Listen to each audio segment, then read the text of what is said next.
Hello गाय, मी सोमनाथ शिंदे आलेलो आहे हे निरा येथे. आमच्या इथे संत ज्ञानेश्वर माऊलीची पालखी आलेली आहे. मी आणि माझे क्यूट फ्रेंड सर हाय म्हणा.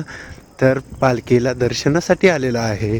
तर आम्ही चाललेलो आहे मोरगाव चौकात. आमची गाडी लावून सरळ चालत चालत चालत चालत 1 किलोमीटर एका माऊली ज्ञानबा माऊली ज्ञानबा माऊली तुकाराम असं म्हणत काय ते गजर, काय तो टाळ्यांचा कडकडाट, काय ते गोल गोल रिंगण.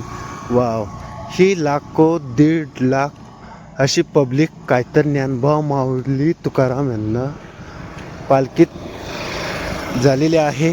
तर बघा, इथे पोलीस प्रशासन सगळीकडनं व्यवस्थित शिस्तबद्ध संत ज्ञानेश्वर माऊलींची पालखी दर्शनासाठी भाविक गर्दी खूप झालेला आहे.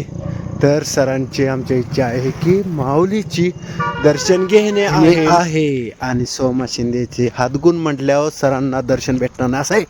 तर बघा सर, तका ज्ञानबा माऊलीच्या पालखीच्या दर्शनाला. ओ ज्ञानबा तुकाराम, ज्ञानबा तुकाराम सरांवर झाले माऊली ची कृपा. सरांची मन मोकळ श्रद्धा आणि सरांना भेटलेलं आहे खूप खूप प्रेम. पोलीस प्रशासनाने म्हटले सर तुम्ही जावा, आणि दर्शन भेटलं आणि आम्ही चाललो माघारी आमच्या होम. चला सर, आणि बाय बाय ज्ञानबा माऊली तुकाराम. भेटू पुढल्या वर्षी. Bye bye.